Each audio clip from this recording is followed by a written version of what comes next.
All right. Welcome, everyone, to Commerce Today, and excited to announce this is our 100th episode. Woo-hoo. Yay. My name's Darren. As always, Josh is here with me, and we're excited to share Commerce Today with you. And we're going to be talking about performance. Gotta love it. We want to be able to fix performance problems, specifically around Magento and Adobe Commerce, B2B, Composable Commerce. So, Josh, take us away. All right, you just threw a whole lot of buzzwords at them, Darren. Yeah, it's all about those of you out there selling in the B2B space, running on Magento open source or Adobe Commerce, having that performance pain. And performance pain can mean a couple of different things. It can be your site is slow, meaning it's just a slow experience to browse the site. It can mean the user experience itself is slow, like it's a lot of steps to add things to the cart. It could mean that your site crashes a lot. Sadly, see that a lot too. And that is really kind of what I wanted to talk about today. I've seen a lot of those frustrations lately, and it's funny. You go talk to a composable platform out there, and there's some great ones, and they're going to tell you, oh, you have to move away from Magento or Adobe Commerce, move to a truly composable solution to solve those problems. What I'm here to tell you today and explain to you today is that you can stay with Adobe Commerce and have that composable solution and solve these problems that you're having. Well, that's great news. So we're very excited. So I guess the next question is, well, why are we facing these problems, Josh? Yeah, so performance issues, a lot of it comes from the history of Magento and Adobe Commerce. And that's a whole other episode, both the corporate history and the code and technical history. But really, the background of both of those platforms, they share a common base, is a monolithic architecture. And monolith has become almost this bad word the last few years in software engineering. But all monolith really means is all your code is in one application. You have one big application that does everything. So Magento, open source, you can go out on GitHub, you can look at it, you can see all those beautiful PHP files, and all of those files, you have to have all of those files, the one big monolith, to run Magento, to have your Magento site. So even though there's been so much added to Magento since the early days when it was built as that monolith, and even the transition of Magento 2 kind of opened up the API, really started moving it towards more headless solutions, so many people that are experienced with Magento and Adobe Commerce will operate from that monolithic mindset. And I think that's going to be my new buzzword, monolithic mindset. What I mean by that is they build everything like a monolith. So we talked in the PIM episode about how some people will integrate their PIM with their ERP and their e-commerce platform with their ERP by going out and buying an extension for that monolithic e-commerce platform. And that's basically just putting even more into your monolith. And that's a mindset, that monolithic mindset, you got to move past that. But we'll talk about that in the next segment. Also, going back to the history of Magento and Adobe Commerce, it's based on some of the best, most cutting-edge front-end technologies of 2015. That is kind of where if you do what the vast majority of Magento and Adobe Commerce sites do, and you build a theme based on Luma, you are using very advanced cutting-edge technology that was released in 2015. So that your site's going to be slower. It's going to be less mobile responsiveness, things like that. But again, like there's a lot of platforms out there that point to that and say, see, this is why you need to switch to our platform. When actually it's not a Magento or Adobe Commerce problem. It's a mindset and it's a design problem where there are plenty of sites now deploying other front-end technologies with Magento and Adobe Commerce that aren't having those challenges. Gosh, Josh, you kind of caught me off there. I was all excited about the latest and greatest technology, but I've had friends tell me that I'm still dressing as if it's the latest and greatest in 2015. So maybe I need a little bit of get out of the monolith. But back to our problems that we're facing around these performance issues in this Magento environment, Magento or Adobe environment. Beyond performance, there's also integration challenges. Tell us about that. Yeah. So again, monolithic mindset. Every B2B site out there has an ERP integration. Like in the B2B world, you have to have that. And best state-of-the-art 2015 ERP integrations. So many of those are third-party extensions that are running encrypted code that is embedded into your Adobe Commerce instance. That is not the way to do it anymore. And that basically means that anytime there's a major Magento or Adobe Commerce update, you can't look at that extension's code because it's encrypted. You have to depend on that extension vendor to keep it up to date. So that creates a single point of failure that lots of times just costs a lot of money. Those extension authors, they encrypt them because they're charging you a lot of money for them. And I see a lot of downtime coming from that, from just that approach to integrations. Interesting. Reminds me of kind of all the updates back in the good old early Windows days of everything that needed to be updated. So again, back to our performance problems. The other thing we need to look at is just what you had talked about at the start, site uptime and possible crashing. Yeah. So again, monolithic mindset. And I think that's actually what we should have called this episode. Everything is so tightly coupled. Like if you have that extension that's in your monolithic code base that is integrating with that other system and something happens there and that extension crashes, it can take your whole site down. Also, the way of modifying Magento and Adobe Commerce is great and better than what there was before. Kind of that 2015 state of the art. You're writing code modules within the Magento or Adobe Commerce code base to do your customizations. If there's an error in one of those, can take the whole site down. And so that's where updating that mindset and moving, as we'll see in a little bit, into a different mindset can definitely help avoid those crashing and uptime issues. And the last on our list here is maintenance costs. Just how do you keep this up? And I'm betting you're going to say monolithic mindset. Yep. That's definitely a big part of it. When everything is connected into one code base, changing one thing affects everything. And that's what, unfortunately as an agency, so often we have to explain to people, especially if your site was built somewhere else and you brought it to us. They'll say, well, why is that taking 4 hours? Why can't you just, isn't that just a 15-minute change? Well, yeah, the change is 15 minutes, but there are 200,000, 300,000, 500,000 lines of code in your monolith. Any one of those lines now might break. We need to do some pretty thorough testing. And so when everything is built into that one box, you kind of have to test the whole thing every time you change anything, and it just drives your maintenance costs up. Well, we talked about these problems. We kind of beat the monolithic mindset to death here. How can we fix these problems? And I'm guessing composable commerce is a piece of that for sure. Definitely. So shifting to a composable mindset, which I need to come up with a better term for that. Exactly. Monolithic mindset, but having a composable mindset and really looking at things through a composable commerce lens. So first thing, we talked about performance issues. Well, with a composable mindset, you really ought to look at headless front-end solutions. And there are many, many headless front-end solutions. And that basically decouples or breaks kind of the front-end out of the monolith, puts it into its own separate little box. And we actually, there's, like I said, a lot of options. At Creativity, what we did is we built a headless accelerator that allows you to put that on top of Magento or Adobe Commerce. You don't have to subscribe to another service. You don't have to buy another thing. You don't have to re-platform. We can completely change your front end, bring it up to even 2025 standards instead of 2015 standards. And we've really built a lot of features and functionality around that B2B space and just flexibility to where, for instance, I was talking to a merchant recently that they have medical products they're selling that have lot numbers, and these lot numbers have to be tracked and traceable, and there's just a lot of customization that needs to be done there.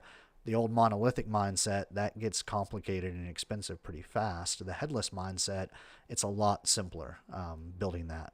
Sounds like having the headless accelerator is a key piece to the solutions here. Next up, seamless ERP integrations using and I know we talked about this way early on. We'd have to go back a few episodes, the mock principles. That might ACH. Yeah, that might even be all the way back to like episode 50 out of our 100. Exactly. So it's been a while.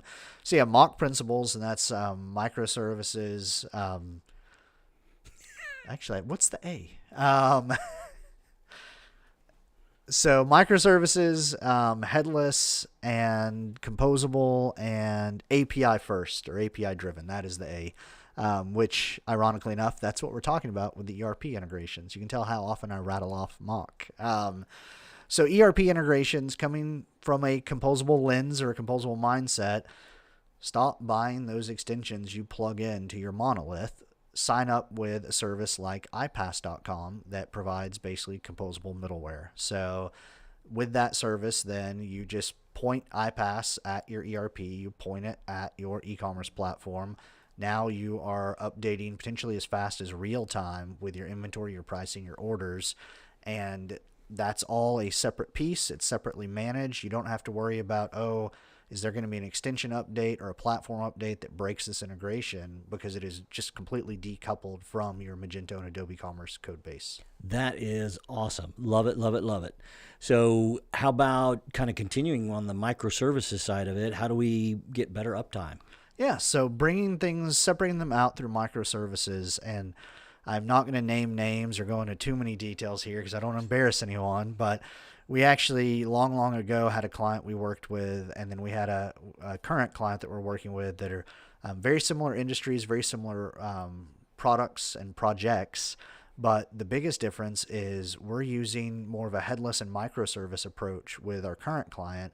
The previous client really was a believer in the monolith. And what happened was the integration between all their systems going through that monolith on really peak days, so like Black Friday, when they had a lot of transactions going through, if they tried to run a report, if they tried to update a product, anything else they tried to do, it would actually crash the site.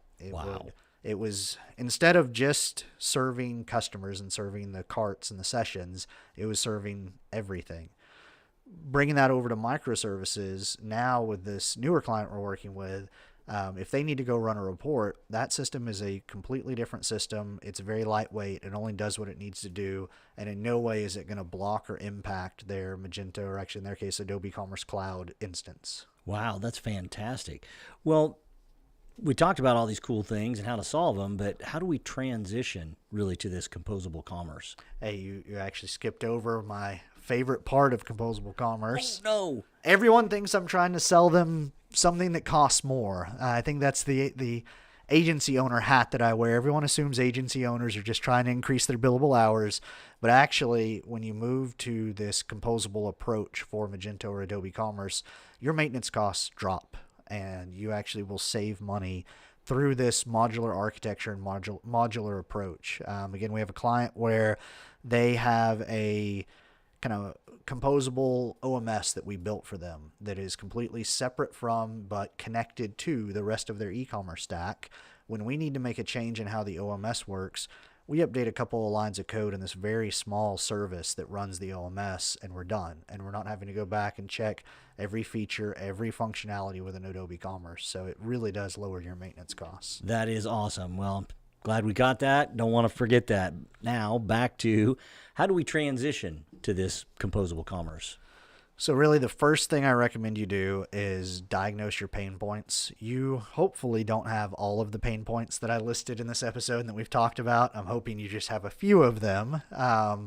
Lots of times the ERP integration can be a big one. So maybe look and see how happy you are with how that works. So you might know, hey, we have a specific front-end performance issue we want to resolve. But really look through those pain points, make a list, and that'll help you decide what order to tackle things in. Or you might even decide, hey, some of this isn't bad enough. We're going to leave that part in the monolith still. All right. And you mentioned it, or started to mention it a little bit with about the front end, and it seems like that's a place to at least consider starting at. Definitely. Unless your ERP integration is where your biggest pain is, where I usually see people start to shift in this direction is starting with the front end. So replace the Adobe Commerce front end with our headless accelerator, or something like Huva. Huva has a very nice front end that to me kind of sits between the way Magento currently does things and a full headless or mock approach. So if you want to kind of really just dip your toe in, then I think Hoova is a good intermediate step. Or if you're like, all right, we know our front end just needs to be ripped out, replaced. We are all in on headless. Maybe you have a mandate from your CIO or CTO of, all new technologies need to be composable. That's when our headless accelerator can replace the whole front end, save you a lot of time and money in that transition, and then also just give you a much more performant site. All right. And then you mentioned several times the ERP. Is there a way to reimagine that integration? Yeah, and that's where basically cancel your contract with that extension provider, switch over to iPass. Probably not just that simple. Hopefully it is. Probably not. There's usually a little bit of work that needs to be done, but I said in our show notes, reimagine the ERP integration, because that's really the biggest step, is wrapping your head around the fact that you don't need code written within your e-commerce platform to integrate with your ERP, that you can almost like outsource that piece to iPass and move it out into their platform. And sometimes some people like having control over that code and like having that. But I think when you look at, especially if you're having a lot of pain with your ERP integration, you look at how brittle that integration is, then moving to something like iPass.com makes total sense. And then what about critical functions? Can we adopt composable services there as well?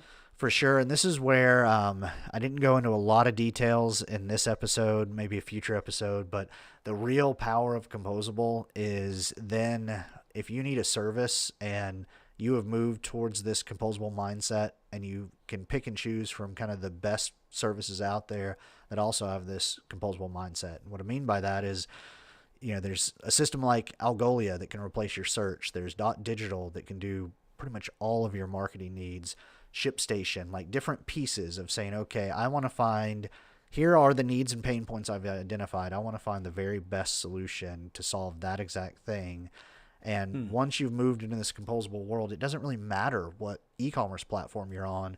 All that matters is, okay, I'm thinking in this composable mindset. I've architected my Adobe Commerce installation in a composable way. This service has something that can connect to that. Done. And it's so much simpler than the old-fashioned ways. I can only imagine. It sounds awesome. There's one other one here, and I really like this one as well. It's kind of that iterative deployment. How can that help us out? Yeah, so and I'm talking to a merchant right now that has basically said, we want to go from the monolith to everything composable all at once in the first phase.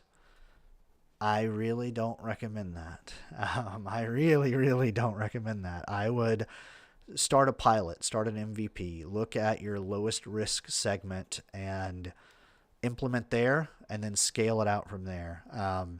Don't change your ERP integration on the same day that you change your front end, on the same day that you change your shipping provider. Like, just don't do that. And 1 week before Black Friday. Exactly. And that's where, especially in the B2B space, I think that moving to our headless accelerator or moving to a headless solution for your front end is a great low risk way to start moving in this direction, get some really good early wins, but not put too much risk into the project. Gotcha. Well, gosh, we've really hit on all of the key pieces around this composable commerce can solve your performance problems, increase uptime, basically simplify the integration and reduce those challenges, reduce maintenance costs. How key is that? Everybody loves that. So it's so important that that you really take this and there's a solution that we have with our headless accelerator as well as others. Hoova's out there. What else would you say, Josh, just as kind of closing this out or in summary, that you want people to walk away with? This is a big shift, and it's first and foremost a mindset shift for you, the e-commerce director, and then for whomever you're reporting to. So I have 30-minute free e-commerce problem-solving sessions. You can book with me on my LinkedIn page. Go grab one of those and let's just talk through it, because I think once you talk through it with someone, you will start to see how it applies to your business, how much it can really give you more of a peace of mind about your e-commerce operations than you have right now. I think if you look at a list of this is how you make your site composable or this is how you move to a headless architecture, you can very quickly get overwhelmed. So start with that conversation first. That's a place to start. Definitely check out Josh. It's Joshua Warren on LinkedIn with the yellow background. So definitely grab Josh there and set up a 30-minute e-commerce questioning Q&A, if you will. So with that, as always, we appreciate you being here. Definitely send us your thoughts, your experiences. We always want to hear that. And as always, we want to thank you. This has been a fantastic 100th episode of Commerce Today, and we're happy to have you here. Until next time.